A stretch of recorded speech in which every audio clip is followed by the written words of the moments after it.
Assalamualaikum warahmatullahi wabarakatuh. Alhamdulillah hamdan katsiran tayyiban mubarakan fihi kama yuhibbu rabbuna wa yarda. Wassalatu wassalamu ala nabiyyina Muhammad wa ala alihi wa sahbihi wa man sara ala nahjihi bi ihsanin ila yaumil wa ba'd. Hadirin yang dirahmati oleh Allah Subhanahu wa taala, Bapak dan Ibu sekalian, rekan-rekan yang saya hormati, tidak ada kata yang pantas untuk kita ucapkan, untuk kita rangkai pada malam hari ini, kecuali kata-kata syukur kita, kata-kata puji dan puja kita kepada Allah Subhanahu wa taala atas segala nikmat dan karunia yang Allah berikan, Allah limpahkan kepada kita. Khususnya pada pertemuan kali ini, hadirin. Karena saya rasa pertemuan kali ini lebih istimewa daripada pertemuan-pertemuan sebelumnya. Kenapa? Karena kita selenggarakan di salah satu bulan yang mulia. Sekarang bulan apa?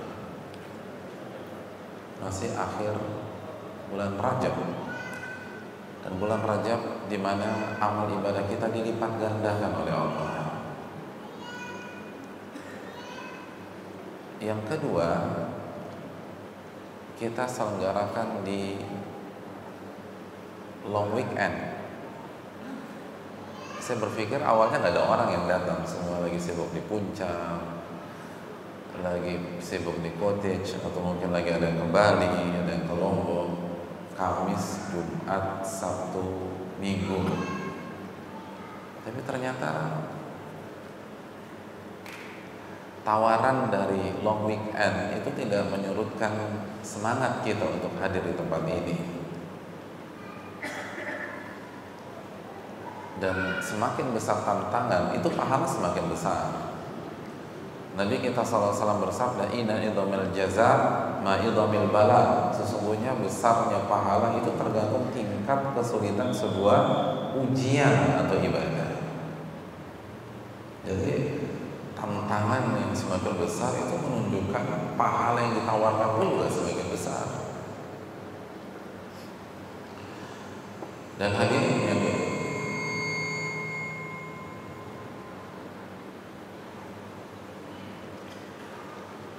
yang dirahmati oleh Allah Subhanahu wa taala.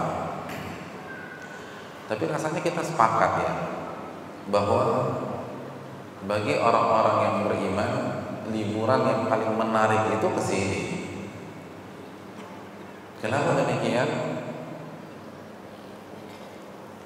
Karena jelas qudwah kita menyatakan sebaik-baik tempat adalah masajidullah. Jadi sebaik-baik tempat adalah masjid-masjid Allah. Jadi bukan Puncak, bukan Sukabumi, bukan Jogja, bukan Kuta, apalagi Legian, bukan Lombok, bukan Senggigi. Sebaik-baik tempat rumah-rumah Allah Subhanahu wa taala. Jadi kalau mau liburan yang paling bermakna di sini.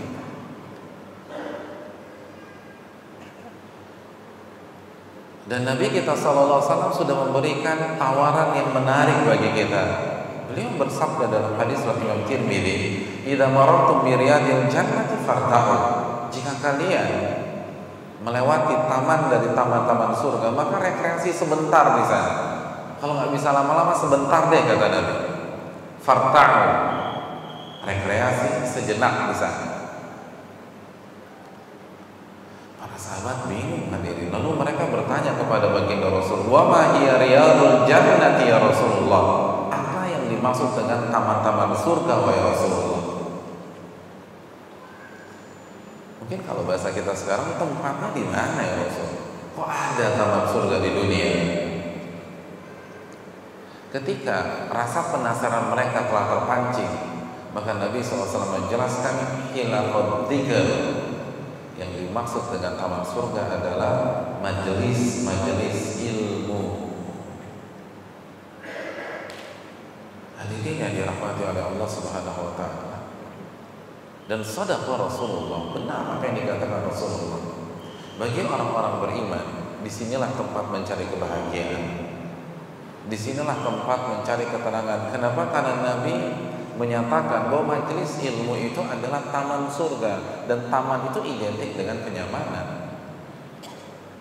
Taman itu identik dengan menghilangkan penat setelah weekdays kita itu diisi dengan kesibukan, urusan dunia, meeting sama orang. Ketika kita berada di long weekend kali ini saatnya kita menghilangkan kepenatan, dan aktivitas terbaik atau tempat yang terbaik adalah taman surga. Dan itu yang disampaikan oleh Nabi kita Sallallahu Alaihi Wasallam. Oleh karena itu, bagi orang-orang beriman, majelis seperti ini lebih menarik daripada seluruh tempat yang menawarkan fasilitas dunia, seluruh tempat yang menawarkan pemandangan dunia. Orang yang memiliki iman, ia harus senantiasa memprioritaskan taman-taman surga. Setuju nggak ini rekan-rekan sekalian? Setuju ya? Kalau antum disuruh pilih, mau ke taman surga, ke At-Taqwa sini, atau taman safari, antum pilih mana? Taman surga. Kalau taman surga dengan taman bunga Cipanas, antum lebih milih mana? Kalau taman surga dengan taman laut Bunaken, antum dikasih tiket Garuda PP gratis. Opsi kedua, antum tetap tinggal di Jakarta, datang ke At-Taqwa, antum pilih mana? Mulai goyang. Jadi kalau safari surga, Pak Ustaz. Kalau taman bunga masih surga, tapi kalau Bunaken, gimana kalau kajiannya di sana aja, Pak Ustaz? Bagi orang beriman rasanya tidak ada opsi kecuali taman surga. Oleh karena itu, hadirin yang dirahmati oleh Allah Subhanahu wa taala, bersyukurlah kita ketika sebagian rekan kita, teman kerja kita berada di tempat-tempat wisata, di taman-taman yang menawarkan dunia. Kita berada di salah satu taman-taman surga yang diberkahi oleh Allah Subhanahu wa taala. Hadirin, selanjutnya salawat dan salam semoga senantiasa tercurahkan kepada qudwah kita, Rasul kita, Nabi besar Nabi Muhammad Sallallahu Alaihi Wasallam, beserta para keluarga beliau, para sahabat-sahabat beliau, dan orang-orang yang istiqomah berjalan di bawah naungan sunnah beliau sampai hari kiamat kelak. Kembali bersama pakar hati,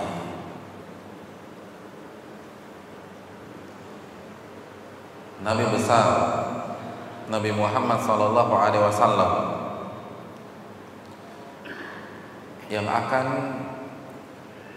melembutkan hati kita dan mencairkan kebekuan yang ada di dalam hati kita tersebut.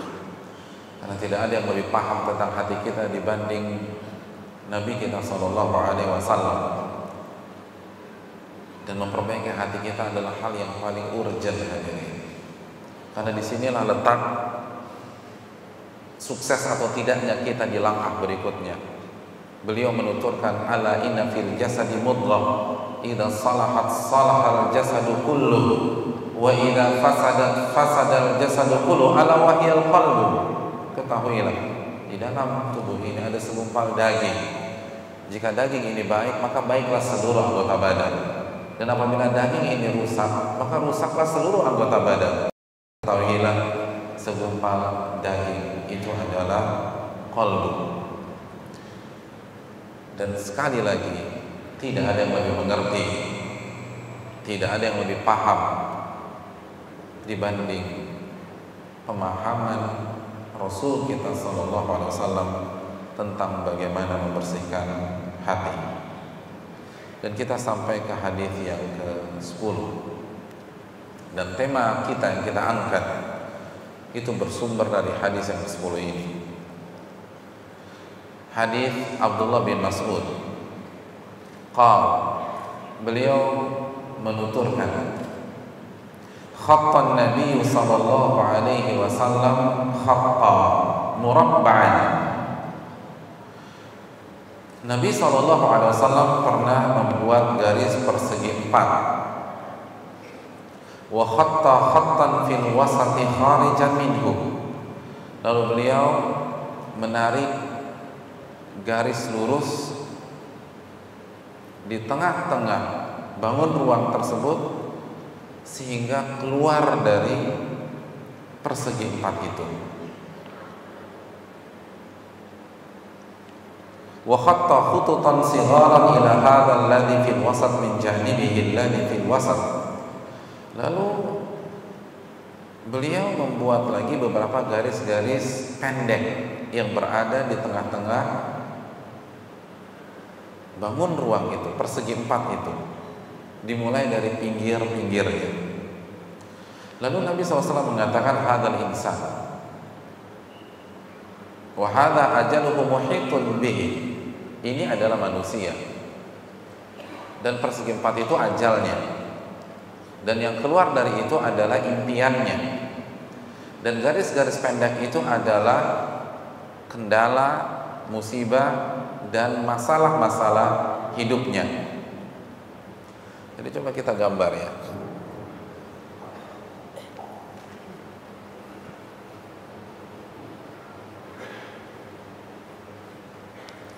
Jadi Nabi SAW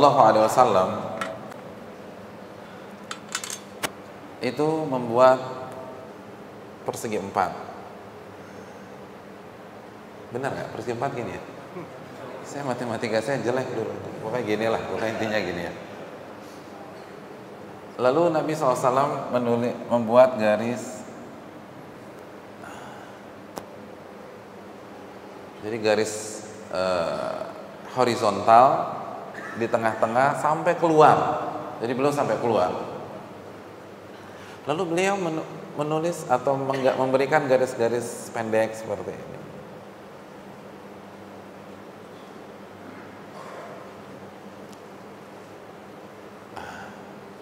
Ini hadis tersebut. Jadi beliau membuat persegi 4, lalu beliau menarik garis, lalu garis-garis pendek. Apa maknanya? Nabi mengatakan garis ini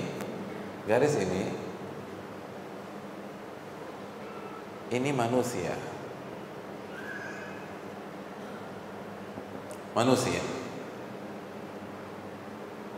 Adapun persegi 4 ini kematian.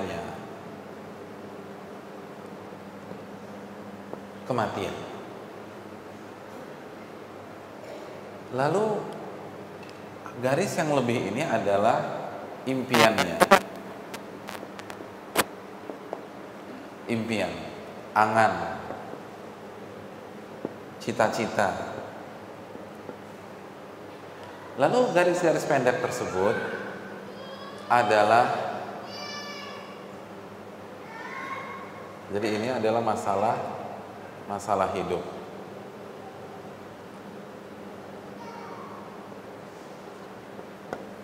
Ya, inilah hadis yang akan menemani kebersamaan kita di kajian malam hari ini. Jadi Nabi mengatakan ini manusia, ini adalah kematian.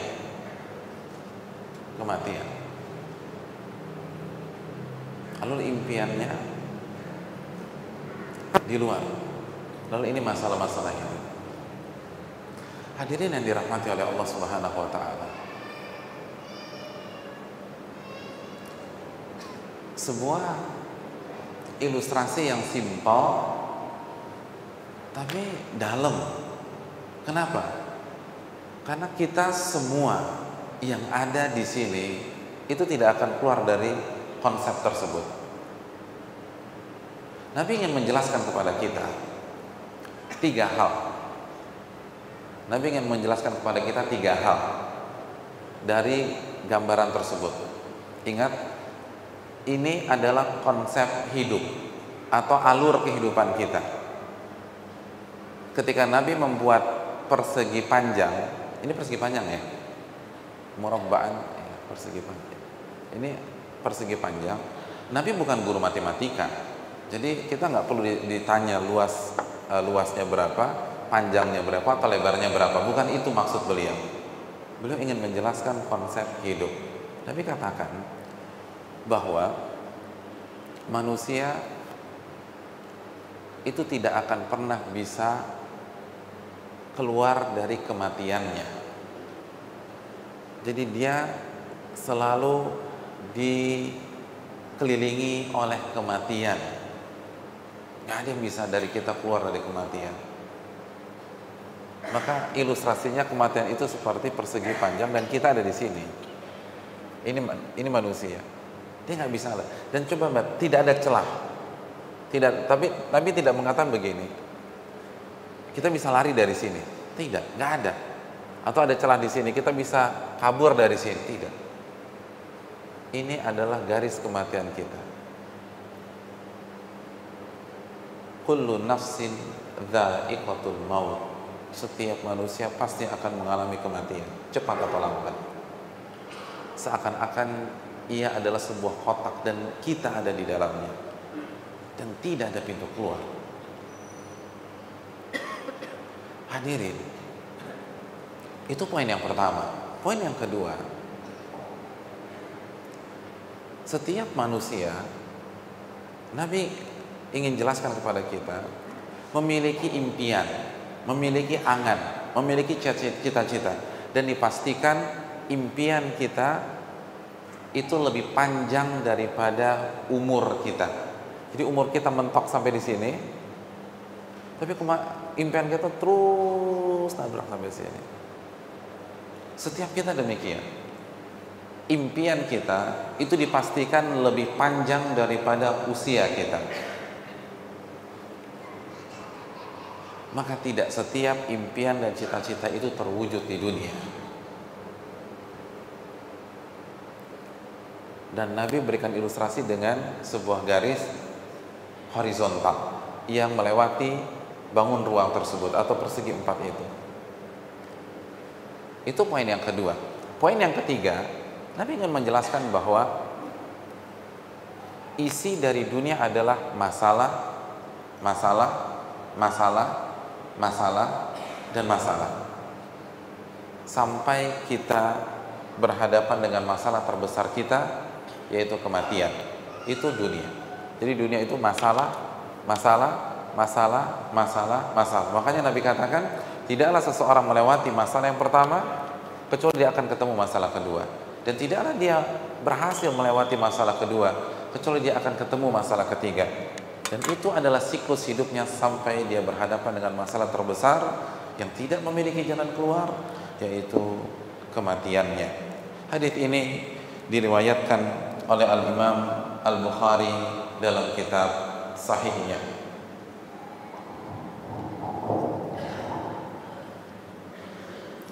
Hadirin yang dirahmati oleh Allah Subhanahu wa taala. Maka mari kita lihat. Hada nahasyahu hada wa in akhta'ahu hada nahasyahu hada. Itulah masalah hidupnya. Maka jika dia terhindar dan dia terbebas dari sebuah rintangan, maka dia akan masuk ke rintangan yang lain yang akan menggigitnya, kata Nabi. Dan apabila dia terhindar dari gigitan tersebut, maka dia akan berhadapan dengan masalah ketiga yang akan menerkamnya. Begitu seterusnya sampai dia berhadapan dengan kematian. Hadirin yang dirahmati oleh Allah Subhanahu wa taala, mari kita petik hikmah yang ada di balik gambar tersebut.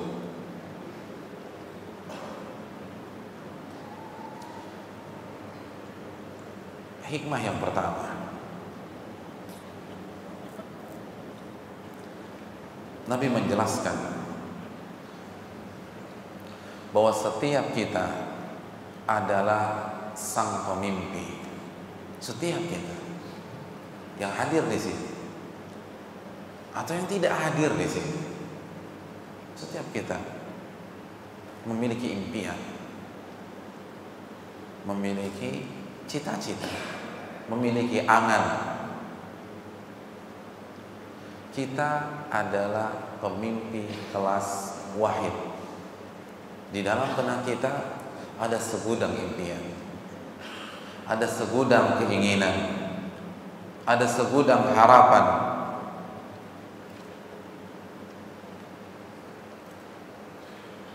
Dan si pemimpi itu pasti akan kecewa, karena tidak setiap impian kita akan terlaksana di dunia. Nabi pastikan tidak semua angan-angan kita berhasil kita wujudkan. Kenapa? Karena usia kita lebih pendek daripada panjangnya angan-angan kita. Dan hari-hari yang Allah berikan kepada kita lebih sedikit daripada impian-impian tersebut. Oleh karena itu, setiap pemimpi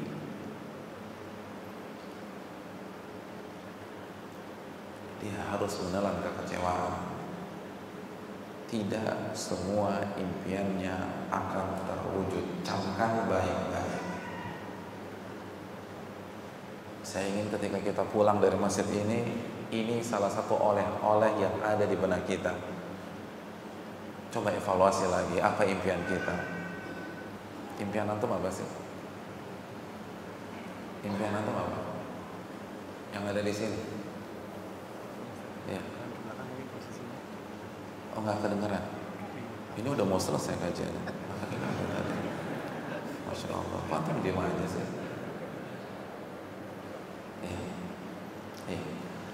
Coba, saya ingin bertanya kepada hadirin sekalian. Kalau kita tanya, kita tahu apa sih? Impian kita yang ada di benak kita sekarang apa? Yang real-real aja lah. Kita pengen apa? Kawin, selain kawin. Selain kawin. Kawin lagi. Yang lain. Karena sebentar lagi yang di belakang pulang kalau antum bilang kawin ketiga kalinya. Dia terus S2, S3, punya rumah di Sriwijaya, terus siapa nggak mau tinggal rumah di sini? Apa lagi? Punya Alphard, terus lain-lain. Menang tender, terus itu kumpulkan nanti pas perjalanan pulang dan katakan kepada diri kita, saya pastikan tidak semua impian itu jadi kenyataan. Pasti. Karena Nabi tidak akan berbohong kepada kita. Wa ma yantiqu 'anil hawa in huwa illa wahyun yuha. Nabi tidak berbicara dengan hawa nafsunya, namun wahyu yang Allah wahyukan kepada beliau. Nabi yang mengatakan dengan sebuah gambar, sebuah ilustrasi sederhana bahwa impian kita tidak akan menjadi kenyataan kecuali yang ditakdirkan oleh Allah Subhanahu wa taala. Tidak semuanya terwujud, tidak semua kita dapatkan, tidak semua kita raih. Kita pasti akan mendapatkan kegagalan. Si pemimpi itu akan kecewa hadirin yang dirahmati Allah.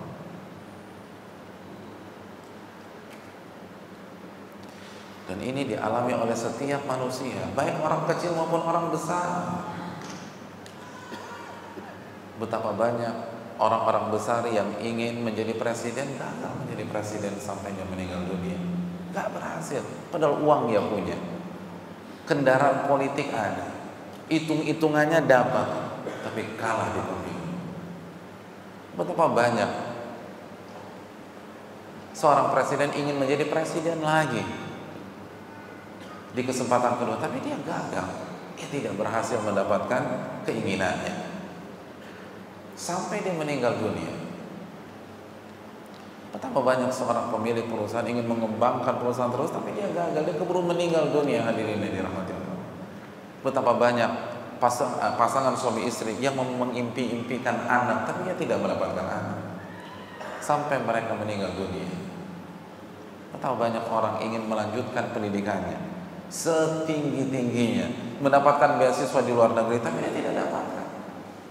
Setiap kita pasti mengalami dengan pasti tapi episodenya saja berbeda, genrenya saja berbeda, sesuai dengan impian kita masing-masing. Tapi yang satu yang harus kita samakan adalah tidak semua impian kita terwujud di dunia, tidak semua. Maka listkan semua impian kita dan katakan kepada diri kita, tidak akan terwujud semua, mustahil. Karena Nabi sudah mengatakan impian kita lebih panjang daripada umur kita, impian kita lebih banyak daripada hari-hari hidup kita. Dan Nabi tidak pernah berbohong. Jangankan kita Nabi SAW saja, itu tidak pernah melihat Palestina dibuka dengan mata kepalanya di dunia.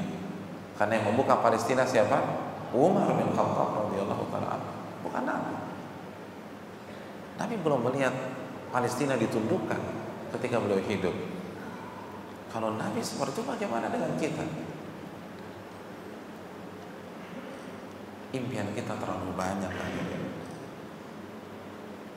Impian kita terlalu panjang,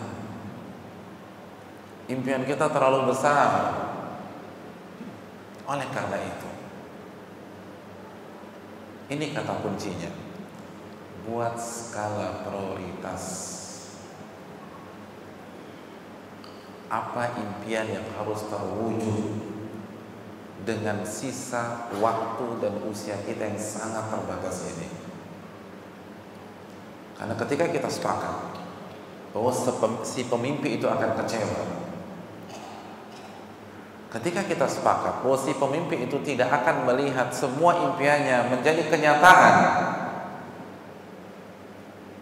maka pastikan jangan sampai impian yang tidak menjadi kenyataan itu adalah nikmat kubur. Maka pastikan jangan sampai impian yang tidak menjadi kenyataan itu adalah naungan Allah pada hari kiamat.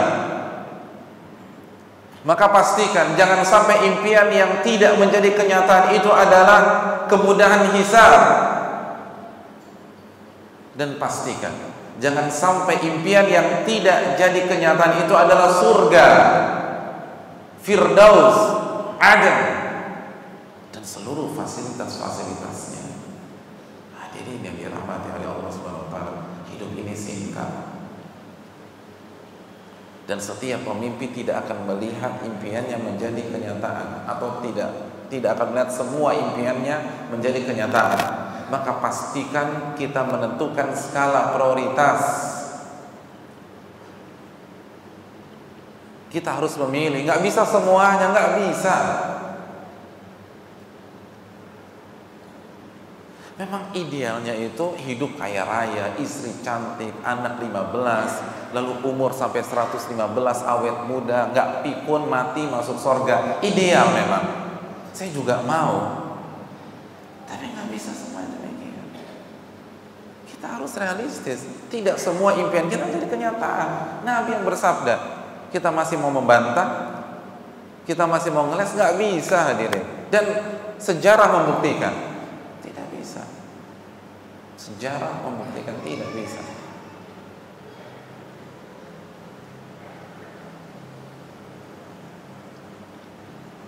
Di semua bidang.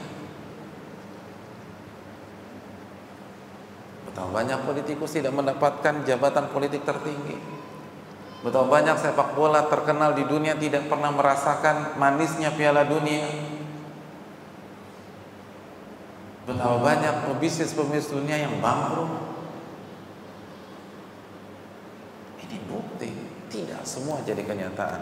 Maka pastikan kita main aman. Terapkan safety player dalam masalah ini. Kita main aman, karena tidak semua impian menjadi kenyataan. Maka pastikan kita mendapat impian kita yang berupa nikmat kubur itu jadi kenyataan. Pastikan masuk surga tanpa hisab dan azab itu menjadi kenyataan. Dan kalau kita pun harus dihisab, pastikan impian kita agar mendapatkan hisab yang mudah itu menjadi kenyataan. Jangan sampai kita ditelanjangi oleh Allah Subhanahu wa taala. Nabi bersabda, "Man nuqishal hisabu udzib." Barang siapa yang dihisab oleh Allah, maka dia akan menderita. Ini dihisab, belum diazab, baru dihisab. Kenapa? Karena arti hisab adalah seluruh aib kita dibuka oleh Allah. Apabila istri kita mengetahui aib kita, mengetahui skandal kita, apa perasaan kita? Itu istri. Apabila suami kita mengetahui masa lalu kita yang kelam, apa perasaan kita? Itu suami. Bagaimana yang melihat itu Rabbul Alamin, dan ia bongkar di hadapan seluruh manusia yang ada. Nabi Adam melihat, Nabi Nuh melihat, Nabi Ibrahim melihat, Nabi Musa melihat, Nabi Muhammad kita melihat betapa kotornya kita. Hadirin yang dirahmati oleh Allah SWT, pastikan impian itu menjadi kenyataan. Pastikan impian kita bisa melalui sirat, sebuah jembatan yang sangat tipis, yang persis di atas neraka, itu menjadi kenyataan. Kita bisa melaluinya. Hadirin yang dirahmati oleh Allah Subhanahu wa taala. Hidup ini pilihan. Dan si pemimpi itu tidak akan melihat seluruh mimpinya menjadi kenyataan. Silakan bermimpi suka-suka kita. Silakan. Nabi membolehkan, tetapi harus ada skala prioritas. Karena hidup ini, dan kita tidak tahu kapan kita meninggal dunia. Yang jadi masalah kan demikian. Itu yang diwanti-wanti para ulama. Yang jadi masalah kita tidak tahu tanggal kematian kita. Itu yang jadi masalah. Itu masalah terbesar kita. Kalau kita tahu, silakan kita puas-puaskan malam ini, H-1 taubat kepada Allah, selesai masalah. H-1 taubat. Tapi kita tidak tahu, maka pastikanlah impian itu menjadi kenyataan.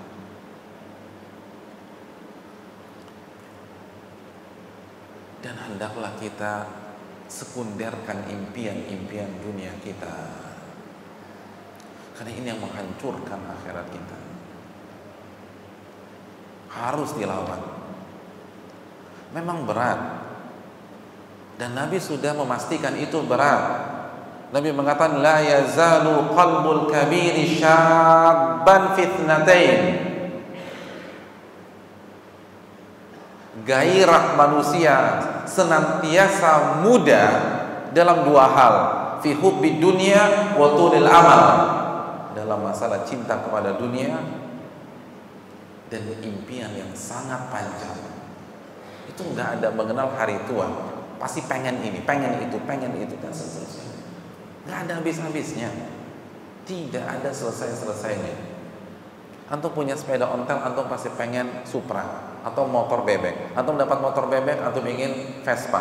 Antum dapat Vespa, antum pengen motor sport atau Harley. Terus demikian, nggak ada habis-habisnya. Tidak ada habisnya. Makin tua makin jadi, hadirin. Itu kata Nabi. Antum dapat rumah di Cibutiung, antum pengen dapat di Cikarang. Dapat rumah di Cikarang, pengen mendekat lagi ke Bekasi Barat. Dapat rumah di Bekasi Barat, di pinggiran, di Pondok Kopi, Pondok Kelapa. Berhasil beli di Pondok Kelapa, antum ingin terus merapat ke pusat atau ke selatan, sampai benar-benar antum dapatkan di Senopati misalnya. Itu keinginan, dan nggak akan selesai. Antum dapat rumah di sini, antum ingin beli di Singapura. Antum dapat Singapura, antum ingin cari di Dubai. Kan begitu. Nggak akan selesai. Tidak akan selesai. Ya, hadirin yang dirahmati oleh Allah Subhanahu wa taala. Sekali lagi, tidak ada kata tua untuk harta. Tidak ada kata tua untuk tahta. Tidak ada kata tua untuk wanita. Qalbu syekh syabun ala hubbi itnatain. Hati orang yang sudah tua tetap muda dalam cinta dunia dan cinta harta, kata Nabi SAW. Gak pernah mengenal kata tua. Itu selalu isu yang segar. Oleh karena itu hadirin, setiap kita akan meninggal membawa cita-cita yang tidak terwujud dan tercapai. Maka jangan sampai cita-cita itu adalah surga. Kesempatannya di sini. Kesempatan di sini. Prioritaskanlah akhirat dan sekunderkanlah dunia. Tak bisa enggak.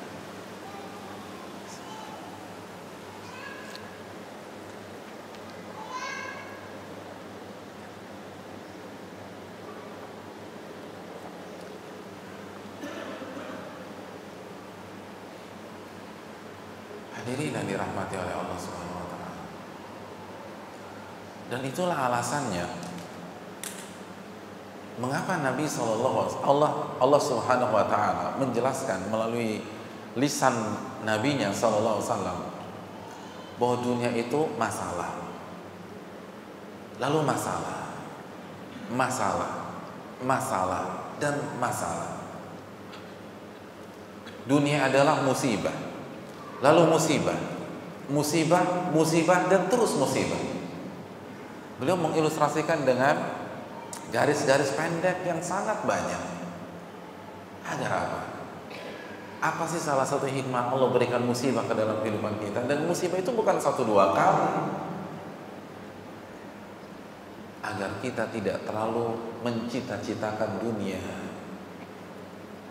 Karena kita sering dikecewakan oleh dunia. Itu tujuannya. Antum ketika bertemu dengan orang, antum lihat nih orang baiknya minta ampun. Dia baik, dia kaya, dia calon pewaris tunggal kekayaan keluarga. Kira-kira di benak antum apa? Ekspektasi yang tinggi.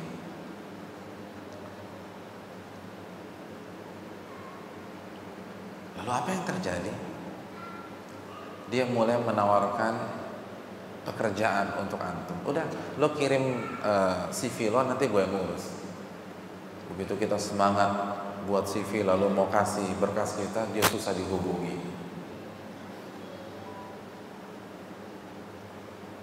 Seakan-akan dia ngeles dari kita.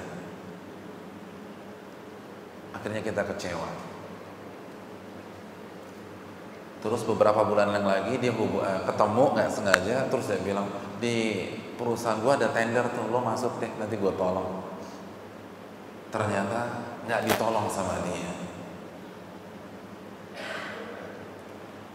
3 kali kecewa, 4 kali kecewa, 5 kali kecewa. Kira-kira ekspektasi kita masih seperti sebelumnya apa tidak?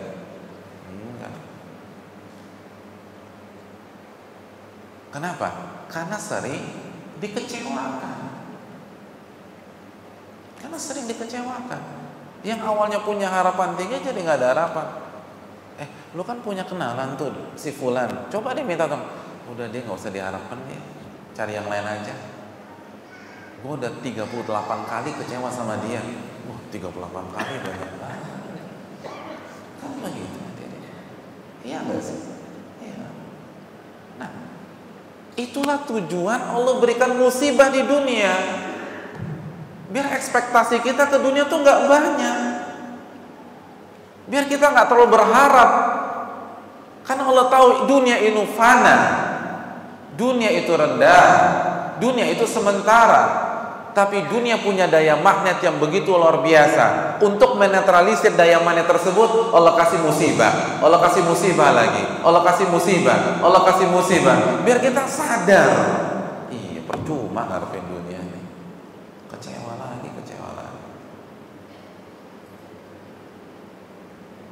Itulah gunanya rasa sakit. Itulah gunanya kebangkrutan usaha. Itulah gunanya ngelamar di banyak perusahaan, ditolak sana, ditolak sini. Iya, gak ada gunanya ngarepin dunia. Agar kita sadar tempat kita bukan di sini. Dan kita beralih dari dunia yang senantiasa mengecewakan kita kepada zat yang tidak pernah mengecewakan kita, Rabbul Alamin. kepada zat yang menyatakan innallaha la yukhliful mi'ad, Allah tidak pernah mengingkari janji-janjinya, kepada zat yang berfirman ud'uni astajib lakum, minta kepada diriku aku akan kabulkan,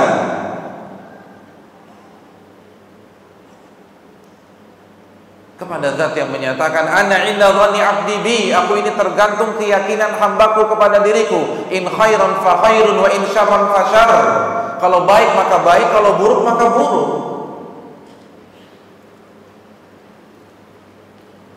Agar kita kembali kepada zat yang memiliki surga hadirin, kepada zat yang apabila ingin menolong kita ia hanya mengatakan kun fayakun, jadi maka terjadilah, kepada zat yang memiliki kemampuan yang sangat spektakuler, fa'alun lima yurid, yang maha mampu mengerjakan apa yang dia inginkan. Ini fungsinya agar impian kita nggak hanya dunia, karena kita akan kecewa, gagal lagi, ditipu orang lagi, dibawa kabur orang lagi duit kita. Jangan berharap dunia, hancur kita. Tidak semua impian kita menjadi kenyataan. Setiap kita yang hadir di sini saat meninggal dunia pasti akan membawa impian yang tidak terwujud, impian indah yang tersimpan rapih di dalam benaknya. Maka pastikan impian itu dunia, jangan akhirat, karena hancur kita. Si pemimpi itu tidak akan melihat semua impiannya menjadi kenyataan. Itu jaminan dari Nabi SAW.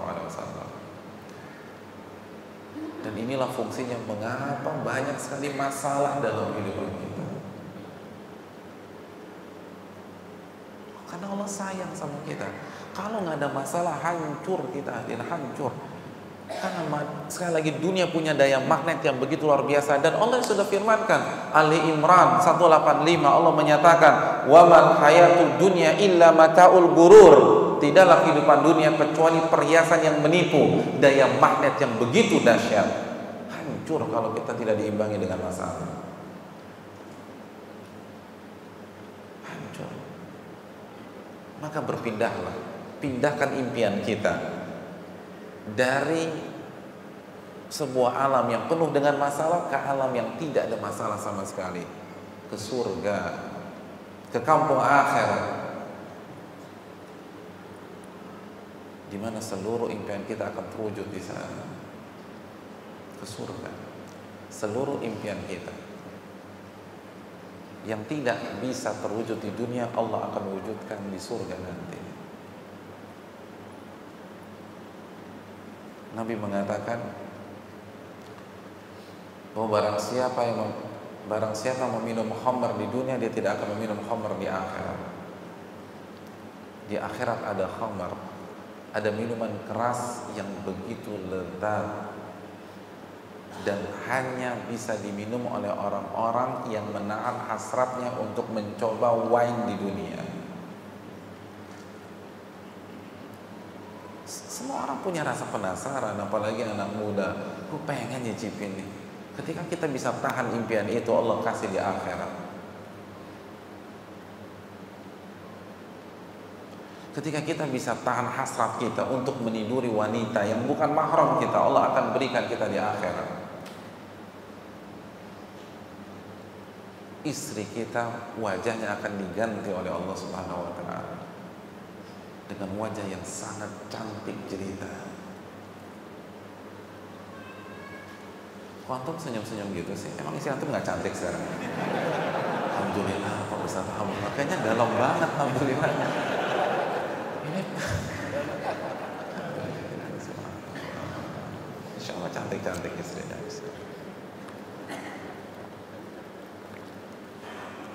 Jadi udah deh, lebih baik kita mimpikan akhirat dan cari jalan untuk meraih mimpi tersebut.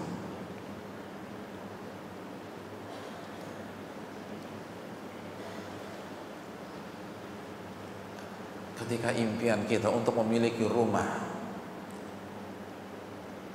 di pusat kota Jakarta tidak terwujud, maka perbanyak mengerjakan sholat sunnah rawatib misalnya.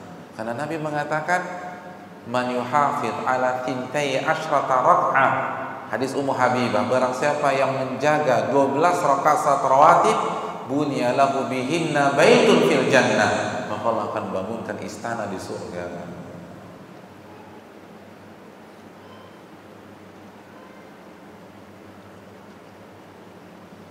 Istana di Jalan Merdeka Barat itu nggak ada apa-apanya, hadirin sekalian. Surga. Maka cari itu. Ini yang harus kita yakini. Ini yang harus kita renungkan. Karena kalau dunia pasti kecewa. Impian kita nggak semua jadi kenyataan. Rugi. Waktu habis, energi habis. Yang harusnya kita bisa membangun masa depan kita di akhirat, akhirnya kita sibuk dengan ini. Dapat apa? Nggak dapat juga semuanya. Yang ada kita gigit jari lagi. Dan kalaupun dapat cuma sebentar, berapa sih kita puas? Paling 10 tahun, 20 tahun. Oke, kita diangkat sebagai CEO, berapa tahun sih kita jadi CEO?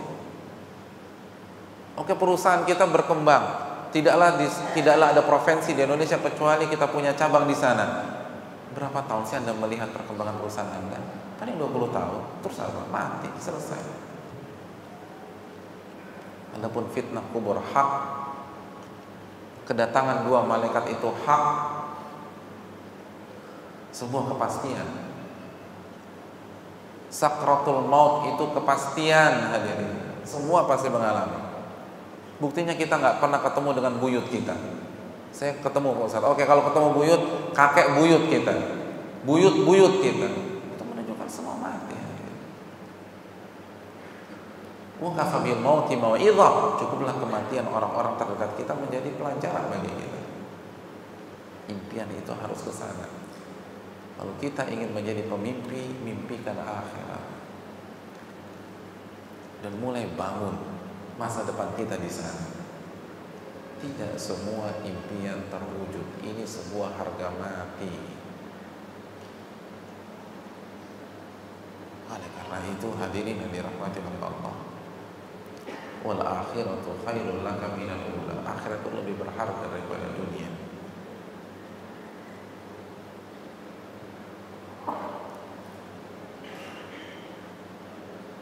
Hikmah yang kedua dari hadis ini,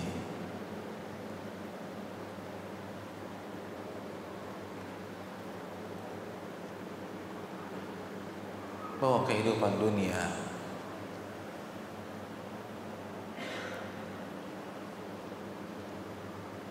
adalah kumpulan dari masalah-masalah yang akan menyambut kita satu demi satu. Lihat, Nabi memberikan garis-garis pendek. Hidup itu memang penuh dengan masalah.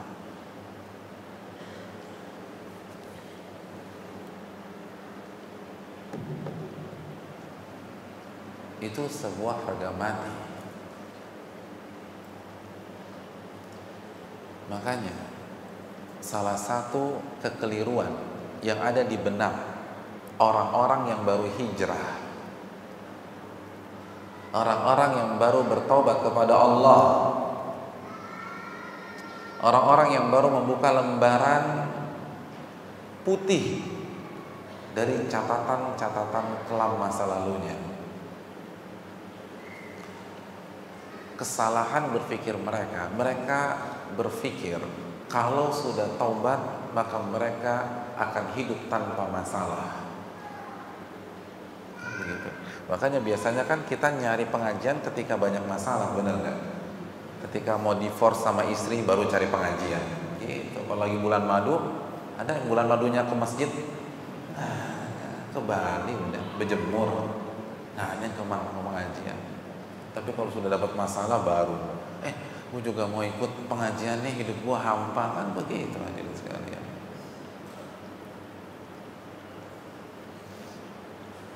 Nah, di Arab begitu dia ikut pengajian itu hidupnya tanpa masalah sama sekali. dan akhirnya dia kecewa. Kenapa demikian? Karena ternyata setelah ikut pengajian, setelah taubat, setelah hijrah, justru tambah banyak masalah. Sebelum ikut pengajian kayaknya gue fine-fine aja sama bokap nyokap gue, tapi semenjak denger ini nggak boleh, terus gue berusaha sampaikan, satu keluarga musuhin gue lo bro, kan gitu.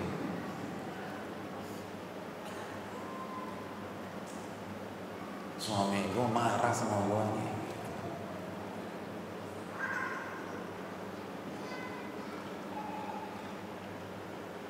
Dapat tantangan di tetangga. Begitu juga dengan usaha. Rekan-rekan yang lain gak setuju kalau kita hanya menggunakan transaksi yang halal. Masalah lagi. Terus masalah. Akhirnya apa? Resign dari pengajian. Gue gak sanggup deh, nanti aja lah ikut pengajiannya.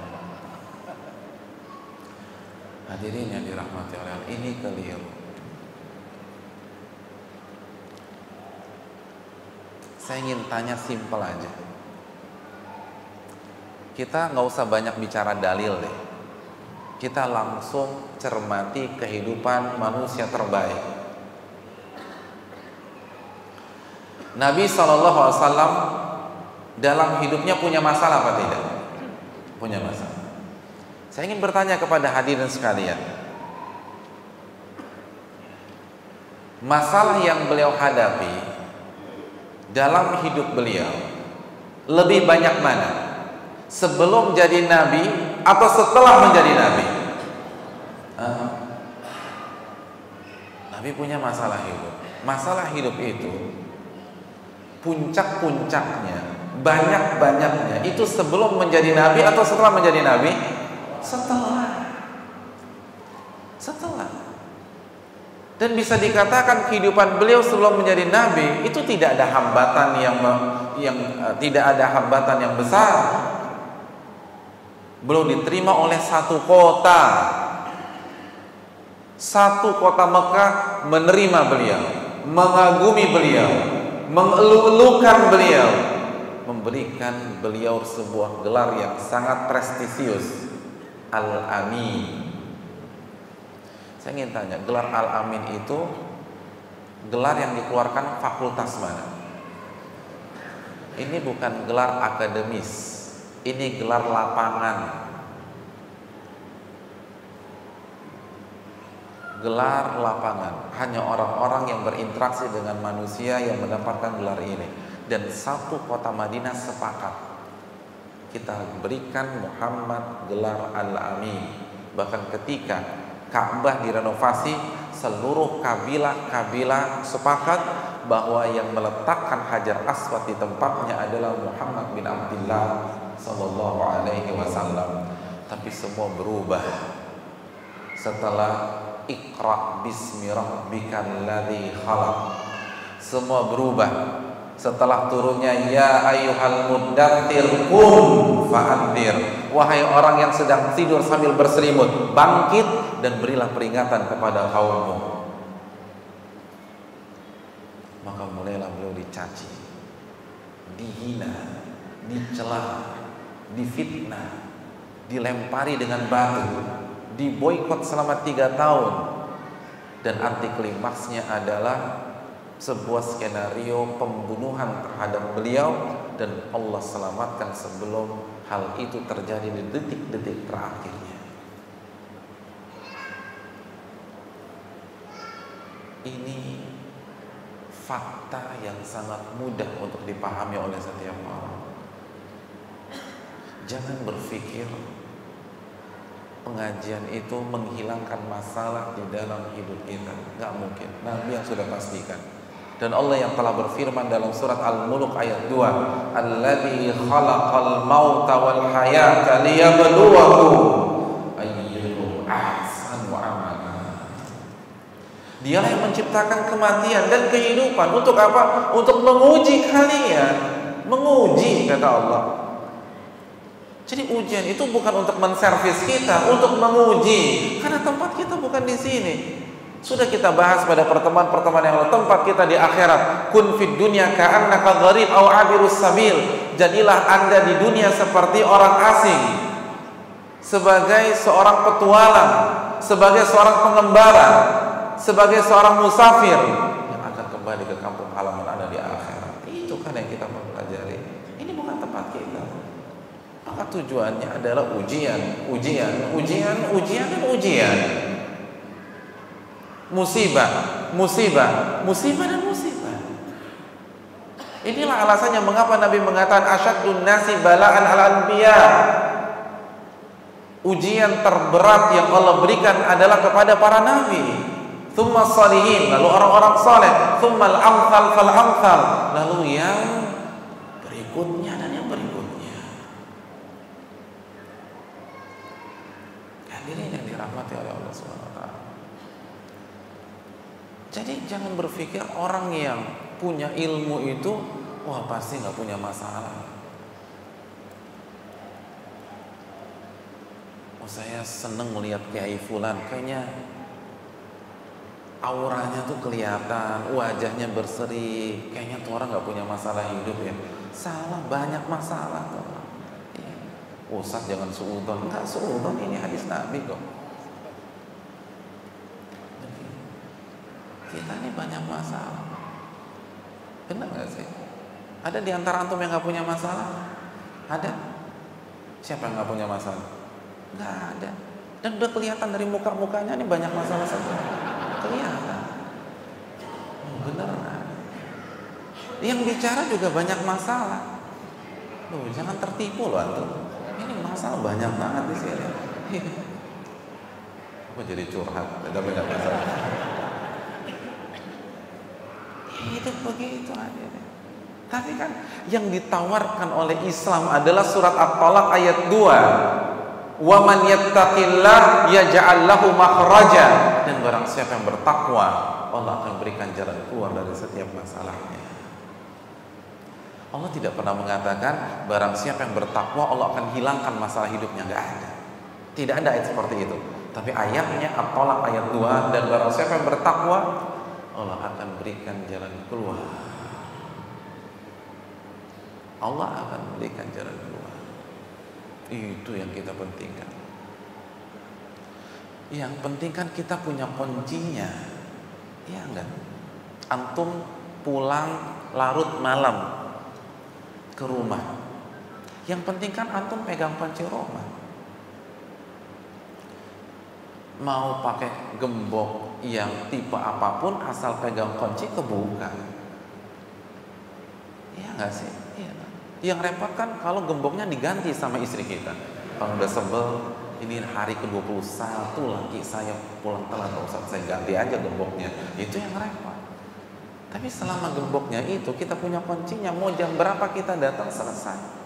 Nah begitu juga, intinya bukan masalah, intinya kunci dari masalah itu yang ditawarkan oleh Islam, itu yang ditawarkan oleh pengajian, itu yang ditawarkan oleh Al-Quran, itu yang ditawarkan oleh hadis-hadis Nabi SAW. Itu yang membuat wajah